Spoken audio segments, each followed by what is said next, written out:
नमस्कार, आप देख रहे हैं न्यूज 18। मैं हूं आपके साथ मेनका चौधरी। और अयोध्या पर फैसला आए एक दिन बीत चुका है। हमने सुबह देखी अयोध्या की और अब आपको दिखाएंगे अयोध्या की संध्या। इस ऐतिहासिक फैसले के बाद, अयोध्या पर फैसला आने के बाद अवध नगरी खुशी से झूम रही है। तभी तो तमाम चर्चाओं के बीच अयोध्या विवाद पर फैसला आया तो गंगा जमुनी तहजीब के लिए मशहूर अवध की जमीन पर लोगों के चेहरों पर सौहार्द की मुस्कान दिखाई दी। राम की पैड़ी और सरयू तट की रौनक बढ़ गई है। हालांकि फैसले के बाद प्रशासन की ओर से अभी भी मुस्तैदी बरती जा रही है। आज हम आपको ले चलेंगे अयोध्या और दिखाएंगे कि सुप्रीम कोर्ट के फैसले के बाद अवध की पहली संध्या, जिसे आप भी जरूर पसंद करेंगे और देखना चाहेंगे। तो आइए सीधे आपको लिए चलते हैं राम की नगरी और देखते हैं अवध की अद्भुत संध्या।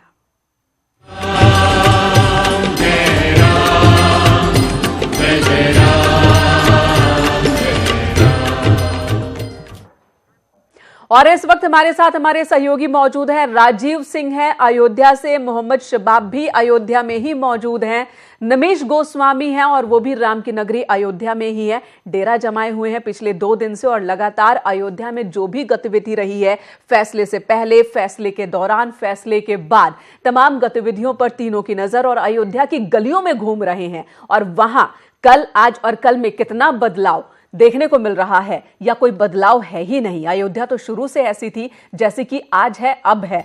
तमाम बातें जानेंगे। सबसे पहले रुख शबाब का करेंगे। शबाब, हमने आपकी रिपोर्ट देखी, कल भी देखी थी और आज सुबह से आप लोगों से बातचीत कर रहे हैं और लोगों का यही कहना है कि अयोध्या में कभी कोई समस्या थी ही नहीं। अब जब सुप्रीम कोर्ट का फैसला आ गया है, राम जन्मभूमि पर भव्य राम मंदिर का निर्माण होगा, इस फैसले का भी सभी मिलकर तहे दिल से स्वागत कर रहे हैं। तो अयोध्या की संध्या किस ऊर्जा के साथ इस बार?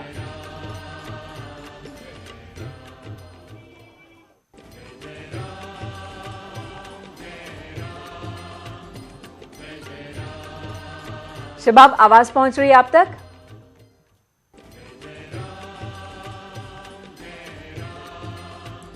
शबाब, आप तक अगर आवाज पहुंच रही है तो हम जानना चाहेंगे कि इस वक्त आप अयोध्या के किस कोने में मौजूद हैं और वहां पर फैसले के बाद आज की जो संध्या है वो किस तरह की है?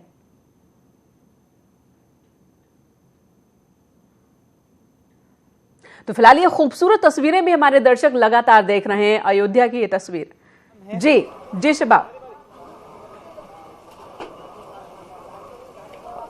मैं ये कह रहा था कि हम हनुमानगढ़ी से राम जन्मभूमि जाने वाले रास्ते पर हैं और इस वक्त अयोध्या की जो शाम है वो यहाँ से इसकी ऊर्जा को भापा जा सकता है, समझा जा सकता है। और लोग अभी भी राम जन्मभूमि पर दर्शन करने के लिए पहुंच रहे हैं क्योंकि शाम को 5:30 बजे तक का वक्त होता है, दोपहर में 5:30 बजे से। तो लोग बड़ी संख्या में आ रहे हैं और ये अपने आप में बड़ी अद्भुत बात है कि फैसले से पहले और फैसले के बाद यहाँ पर आने वाले श्रद्धालुओं के उत्साह और उसमें कोई भी कमी नहीं नजर आती है। तो सीधे तौर पर बड़ी तादाद में जो लोग हैं वो यहाँ पर पहुंचते हैं, दर्शन कर रहे हैं। कुछ लोग हमारे साथ हैं, इधर आइए। अयोध्या से फैसले के बाद अयोध्या में शाम कैसी है आज? क्या नई ऊर्जा जो है यहाँ पर नजर आती है? जी, कल से ही, परसों फैसला आने वाला था, कल फैसला आने वाला था। तो परसों रात में हमको लगता है कोई अयोध्यावासी सोया नहीं होगा चैन से, क्योंकि हम लोग बेसब्री से इंतजार कर रहे थे जिस फैसले का। करोड़ों हिंदुओं का आस्था का प्रश्न था, जुड़ा था और हम प्रातः स्मरणीय शब्द है श्री राम का और उस जन्मभूमि के लिए इतना हम लोगों को इंतजार करना पड़ा। और हम लोगों को मतलब यहाँ पे बहुत से संत है जो रो रहे थे फैसला आने के बाद कि इतना दिन हम लोगों को इंतजार करना पड़ा, लेकिन फैसला आया। बहुत ही खुशी का माहौल था, होली दिवाली सब साथ में था, हम लोग अपने मंदिर में सब मनाए। बहुत खुशी का माहौल अयोध्या में है और शांति बनी हुई है, सबसे बड़ी बात यह है। क्या है फैसले के बाद अब अयोध्या की कितनी तस्वीर बदली नजर आती है? आज जब सुबह हुई तो एक नई ऊर्जा के साथ लोगों की नींद खुली। भगवान श्री राम की जो एक बहुत पुरानी यहाँ से जो एक लोगों की मुराद थी, एक तमन्ना थी, वो पूरी हुई आखिरकार राम मंदिर निर्माण की। जी बिल्कुल बिल्कुल पूरी हुई और जो लोगों को उम्मीद था कि भगवान श्री राम का भव्य मंदिर बनेगा, कोर्ट का फैसला भी उसी के अनुरूप हुआ और जो लोगों की इच्छाएं थी उसको सरकार ने पूरा किया। और अब हर व्यक्ति के मन में यह जिज्ञासा इच्छा है कि जल्द से जल्द वो 3 महीना पूरा हो और भगवान श्री राम का मंदिर बनना शुरुआत हो जाए। एक रामायण की चौपाई जरा पढ़ के सुना दीजिए, फिर उसके बाद हम लोग बात आगे करेंगे। गोस्वामी जी बिल्कुल लिखते हैं कि शबाब, भगवान हर श्री किसी राम की के अब बाल यही रूप इच्छा का- है कि भगवान राम की भव्य मंदिर जो है उसका निर्माण शुरू हो जाए, और साथ ही साथ एक प्रबल इच्छा कि अब अयोध्या का नाम विवाद के लिए नहीं बल्कि अयोध्या में सिर्फ विकास और विकास की ही चर्चा हो। राजीव सिंह भी हमारे साथ मौजूद हैं, अयोध्या से ही हैं। राजीव, इस वक्त आप अयोध्या में कहां पर मौजूद हैं, कहां खड़े हैं? और आज, कल तो फैसला आया था, कल की शाम तो ऐसा था कि बस फैसले के स्वागत में निकल गया, लेकिन आज जब दूसरी शाम हम देख रहे हैं इस फैसले के बाद अयोध्या में, तो किस तरह की ऊर्जा देखने को मिल रही है? क्योंकि आज सुबह से प्रशासन ने कई जगहों पर ढील भी दी, जो सुरक्षा व्यवस्था की गई है, तो उसके बाद चहलकदमी लोगों की बढ़ी है, बाजार में लोग दिख रहे हैं, सरयू के घाट पर लोग दिख रहे हैं। कई तो ऐसे भी हैं जिन्हें जब पता चला कि 9 नवंबर को फैसला आना है तो दूसरे राज्यों से भी लोग पहुंचे, जबकि उनमें खौफ होना चाहिए था, लेकिन खौफ किसी में नहीं। सबको यह भरोसा था कि राम की नगरी है और जो व्यवस्था की गई है वो इतनी अच्छी है कि कुछ भी गड़बड़ नहीं होगी, और ना हुई। देखिए, यकीनन रामनगरी अयोध्या के लोग इस फैसले का एक अरसे से इंतजार कर रहे थे, और जब देश की सबसे बड़ी अदालत ने, सुप्रीम कोर्ट ने कल इस मामले पर फैसला सुनाया तो कहीं ना कहीं इस रामनगरी अयोध्या में खुशी की लहर दौड़ गई। लेकिन ये अयोध्या वो शहर है जिसने देश को सौहार्द का संदेश दिया, भाईचारे का संदेश दिया, और यही कारण है कि लोगों ने उस खुशी का खुलकर इजहार तो नहीं किया। लेकिन आज इस वक्त मैं अयोध्या के राम की पैड़ी पर खड़ा हूं, जहां मैं अपने सहयोगी से चाहूंगा कि वो आपको दिखाएं कि सुप्रीम कोर्ट के इस फैसले के बाद, अयोध्या मामले पर इस फैसले के आने के बाद ये शाम खासी दिव्य, भव्य और अद्भुत नजर आ रही है। ये वो राम की पैड़ी है जहां आपसे कुछ देर बाद सरयू आरती का आयोजन किया जाएगा, जिसकी भव्य तैयारियां इस वक्त चल रही हैं।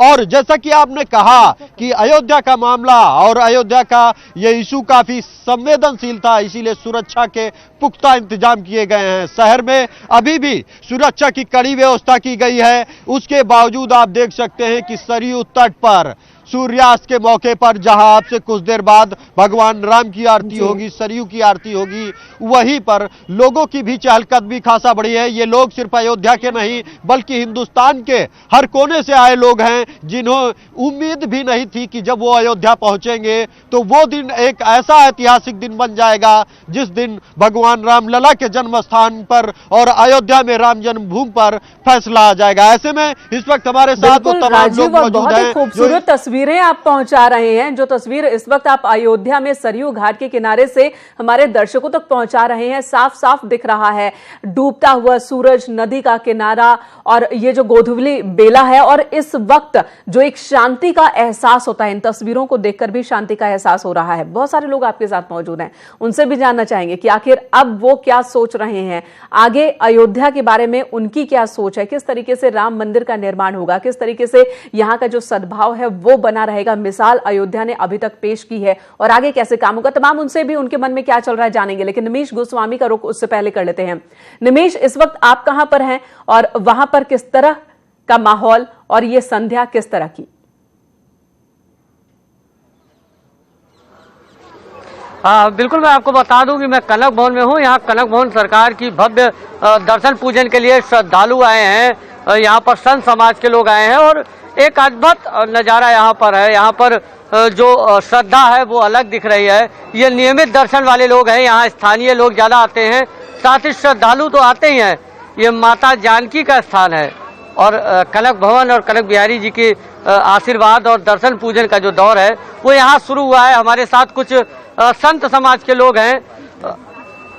मैं महाराज जी, यहाँ पर अब फैसला आ चुका है, कैसे मंदिर बनेगा, इसको कैसे देखते हैं? देखिए, सबसे पहले तो मैं आपके चैनल के माध्यम से माननीय उच्चतम न्यायालय को बहुत बहुत बधाई दूंगा, बहुत बहुत साधुवाद।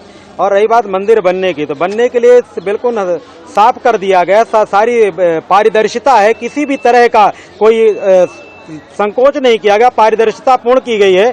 और किस तरह से मंदिर का निर्माण होगा, किस तरह से गठन करके, कमेटी के गठन करके, सरकार गठन करके और राम जन्मभूमि न्यास के अंडर उसे निर्माण कराने का जो मुहिम किया है, जो आदेश किया है, उसको पहले सर्वप्रथम गठन होगा और गठन के बाद उस गठन में कौन कौन लोग रहेंगे सरकार तय करेगी। और तय करने के बाद राम जन्मभूमि न्यास को सुपुर्द किया जाएगा और राम जन्मभूमि न्यास के नेतृत्व में ये आस्था थी, ये इस तरीके से यहाँ के संतों ने कयास लगा रखा है। राम का मंदिर, आशा थी कि इतनी आसानी से इस मामले का पटाक्षेप हो जाएगा? इतनी आसानी से हमें तो याद नहीं, लेकिन माननीय उच्च न्यायालय का जो भी फैसला है वो हमारे राम जी के हक में है, जिसका हम लोग उम्मीद जी बिल्कुल। किए थे वही हमारे निमेश, जाहिर सी बात है बहुत सारे लोग अभी भी अचंभे में हैं कि जो सैकड़ों साल पुराना मसला इतनी आसानी से सॉल्व हो गया और उसे इतने बहुत प्यार से लोगों ने कबूल किया, सम्मान किया। बहुत सारे लोग अभी भी आश्चर्य में होंगे शायद। राजीव के पास चलते हैं। राजीव, आपके पास वहां पर भी बहुत से लोग मौजूद हैं जो कुछ अयोध्या के भी होंगे, कुछ अयोध्या के बाहर के भी होंगे। उनसे भी जानना चाहेंगे कि अयोध्या की ये शाम उनके लिए क्या संदेश लेकर आई है। यकीनन जो ये फैसला आया है इससे लोग खासा उत्साहित हैं, लोगों में खुशी है। कुछ लोग हमारे साथ मौजूद हैं। मान जी, आप इस फैसले को किस तरह देखते हैं और ये जो अद्भुत शाम है इसके बारे में क्या कहना चाहेंगे? हम इस फैसले को बहुत ही शांति और सद्भाव के संदेश के माध्यम से देख रहे हैं कि जो फैसला आया है इस फैसले से पूरा हिंदू समाज ही नहीं बल्कि पूरा देश, पूरा विश्व इस फैसले से, वो किसी भी धर्म का व्यक्ति हो, संतुष्ट है और सब लोग इसका स्वागत कर रहे हैं, सम्मान कर रहे हैं। कुछ इक्का दुक्का लोग जो विवादित बयान दे रहे हैं, ऐसे लोगों को अगर बात बदलाव की देखें तो फैसले की आज वो शाम है जो पहली शाम है, इस शाम में आपको क्या बदलाव दिख रहा है अयोध्या में और यहाँ पर खासकर राम की पैड़ी पर? यहाँ राम की पैड़ी पे जो है बदलाव दिखने की बात नहीं है, ये महसूस करने की बात है। जिस बदलाव को हम लोग महसूस कर रहे हैं अयोध्यावासी, उसका शब्दों में तो हम व्याख्यान कर ही नहीं सकते हैं। भगवान राम की जन्मभूमि पर भव्य राम जी का मंदिर बनने जा रहा है। कौन से शब्द मेरे पास हैं जो मैं व्यक्त शब्दों की कमी भक्तों के पास। राजीव, समझी जा सकती है इस बात को। और रुख एक बार फिर शबाब का करेंगे। शबाब के साथ भी कई सारे लोग मौजूद थे। शबाब लगातार रिपोर्ट भेज रहे हैं अयोध्या से। अयोध्या में जो इस वक्त का माहौल है वो बता रहे हैं। शबाब, झगड़ा खत्म करने वाला फैसला सुप्रीम कोर्ट से आया और अब उम्मीद यही है कि अब सिर्फ अयोध्या के विकास की बात होगी।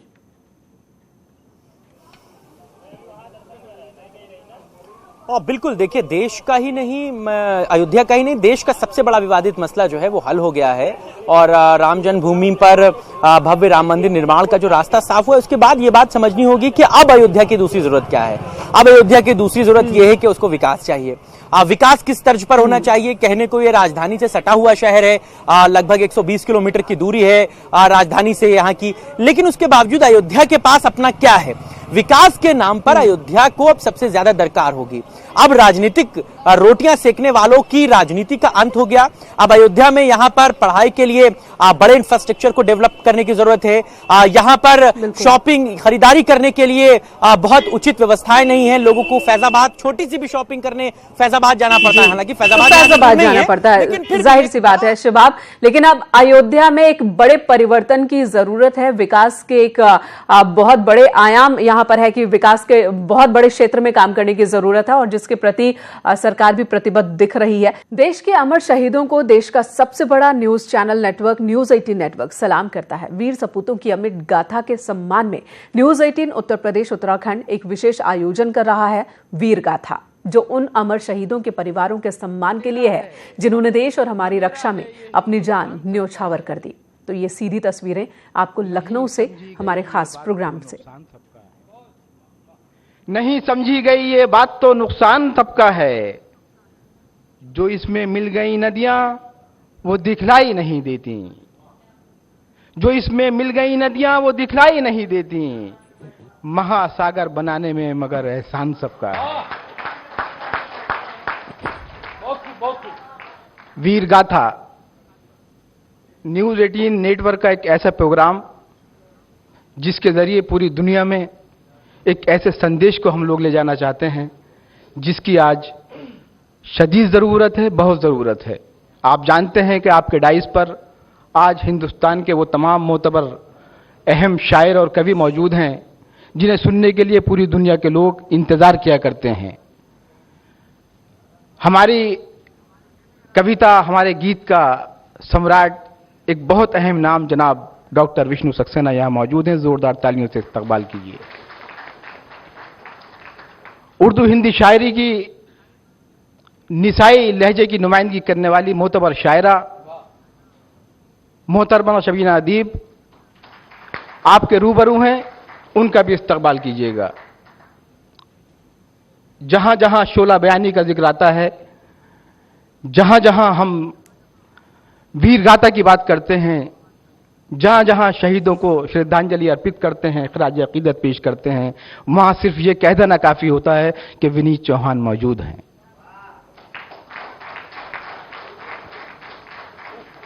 हमारी नई गजल, नई कविता वीर रस के हवाले से एक उभरता हुआ सितारा, एक अहम नाम यहां गौरव चौहान की शक्ल में भी मौजूद है और मैं चाहता हूं कि जोरदार तालियों से उनका भी इस्तकबाल किया जाए। तो इस वक्त लाइव तस्वीरें आप देख रहे थे हमारे खास प्रोग्राम वीर गाथा की। बीच बीच में हम आपको वहां लिए जाते रहेंगे। फिलहाल अगली खबर का रुख कर लेते हैं। अगली खबर बीजेपी से जुड़ी हुई। बीजेपी के राष्ट्रीय प्रवक्ता संबित पात्रा ने कांग्रेस और नवजोत सिंह सिद्धू पर जमकर निशाना साधा है। संबित पात्रा ने कहा कि सिद्धू ने पाकिस्तान जाकर भरे मंच से भारत को छोटा दिखाने में कोई कोर कसर नहीं छोड़ा। अयोध्या मसले पर नेशनल हेराल्ड में छपे लेख पर भी संबित पात्रा ने कहा कि इसकी जितनी निंदा की जाए कम है। नवजोत सिंह सिद्धू जो कांग्रेस पार्टी के एक कद्दावर नेता है, जो अपने आप को गांधी परिवार के बहुत निकट मानते हैं, कहते भी हैं कि मैं सोनिया जी और राहुल जी का बहुत निकट हूं, उनके मित्र हूं, उनका परिवार का सदस्य हूं। सोनिया जी और राहुल जी भी नवजोत सिंह सिद्धू को अपना मानते हैं और बहुत कुछ उनके हक में कहते हैं।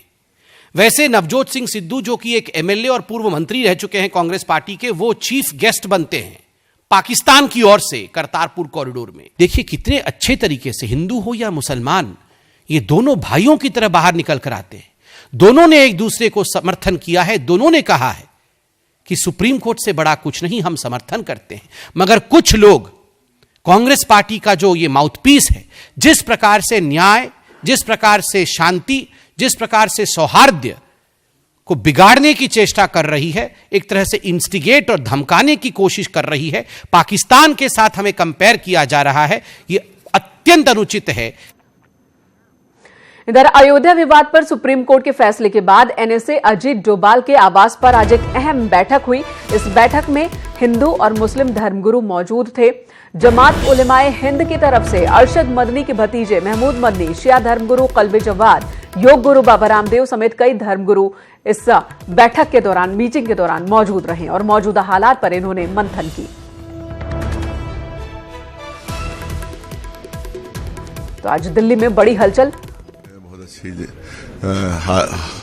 हालात में मीटिंग हुई और सब बहुत ही आपस में मोहब्बत और मेल मिलाप के साथ बातचीत हुई और ख़ास तौर से गवर्नमेंट की प्रशंसा की गई कि उन्होंने इतना सेंसिटिव इशू था और उसमें कहीं भी हल्की सी चिंगारी भी हो जाती तो बहुत बड़ी आग भड़क सकती थी, लेकिन पूरे इंडिया में उन्होंने कंट्रोल किया। 130 करोड़ आबादी को कंट्रोल किया। ये बहुत बड़ी उपलब्धि खुद गवर्नमेंट की और प्रशासन की रही और इसमें जाहिर है कि हमारे डोभाल जी जो है उनका बहुत बड़ा रोल रहा है इसमें। मुस्लिम और हिंदू समूह ने कहा था कि इस उच्च न्यायालय के फैसले को हम सब तस्लीम करेंगे और उसी को हम लोगों ने यहाँ हर जगह रिपीट किया है कि हमको फैसला मानना चाहिए और अमन शांति को हर हाल में बनाए रखना चाहिए, बल्कि आगे बढ़ करके जो किसी तरह का भेदभाव, ऊंच नीच हम खड़ा करते हैं या कोई खड़ा करता है और उसमें हम पड़ जाते हैं, तो आज से हम खास तौर पर चौकन्ना होकर के इस भेदभाव को मिटाने की कोशिश करेंगे और साफ साफ कहेंगे कि हम में कोई भेदभाव नहीं है। सब हमारे हिंदू धर्माचार्यों ने और हमारे इस्लाम के सब बड़े उलेमाओं ने, गुरुओं ने एक ही आह्वान किया है कि देश के संविधान के साथ, देश के न्यायालय के साथ हम हैं। देश में अमन चैन हम किसी भी कीमत पर कायम रखेंगे। जहां तक फैसले की बात है, इसमें थोड़ी बहुत किसी की पूर्ण सहमति है, किसी की थोड़ी बहुत असहमति होते हुए भी हमने कोर्ट के फैसले का सम्मान किया है और आगे भी हम इस देश में अमन चैन कायम रखेंगे। किसी भी कीमत पर इस देश में कौमी एकता को हम खतरे में नहीं पड़ने देंगे। ये बड़ा संदेश है आज का। मुझे लगता है कि समय आ गया है, हम सब मिलकर अब जो बचा है, देखिए जो खोया उसका गम नहीं, लेकिन जो बचा है वो किसी से कम नहीं। इसलिए समय आ गया है कि ऐसे फैसले करें जो फासले ना पैदा करें। दूसरा, ऐसे फैसले जो दीवारों को तोड़ दें, दरारों को भर दें और दिलों को जोड़ दें। बस इसी का समय आ गया है। भविष्य में भी इस प्रकार के कोई भी ऐसे कार्य होते रहें कि जिसके हिसाब से कोई समस्याएं न रहे। ये भारत का मूल है, भारत का हार्द है, ये भारतीयता है और वसुधैव कुटुंबकम की भावना है। तो इस मीटिंग के बाद भी शांति और आपसी भाईचारे का संदेश और साथ ही जिस तरीके से शासन प्रशासन ने पूरे फैसले के दौरान तैयारी कर रखी थी, उस पर भी सब तारीफ कर रहे हैं। और इस वक्त जेपी नड्डा बीजेपी के पिछले 5 सालों अंतरिम अध्यक्ष क्या कह रहे हैं, भारतीय जनता पार्टी की सरकार के कारण एक सी चेंज वहां देखने को मिला है और लोगों का समर्थन भी उसी तरीके से उभर करके आया है। Jharkhand was known for the higher side of the corruption and lower side of the stability 5 years back. It was known for corruption and instability. Today Jharkhand is known for stability, for development under the leadership of Raghuvar Das, and the corruption has been brought down. उसको कर्ब किया गया है, वो रोका गया है और प्रदेश अब विकास की ओर आगे बढ़ चला है। Very interesting thing is that जिसको हम कहते हैं कि डबल इंजन की सरकार, उसको सही रूप में हमको झारखंड में देखने को मिला है। तो फिलहाल जेपी नड्डा झारखंड के बारे में बता रहे हैं। झारखंड में अभी इलेक्शन होना है और उससे पहले बता रहे हैं कि किस तरीके से पिछले 5 साल के दौरान झारखंड में एक मजबूत सरकार और मजबूत सरकार ने झारखंड की तस्वीर बदली है, जबकि इससे पहले तक झारखंड राजनीतिक रूप से अस्थिर ही रहा है, लेकिन स्थिरता मौजूदा रघुवर दास सरकार ने दी है। तो इलेक्शन से पहले ये प्रेस कॉन्फ्रेंस जेपी नड्डा की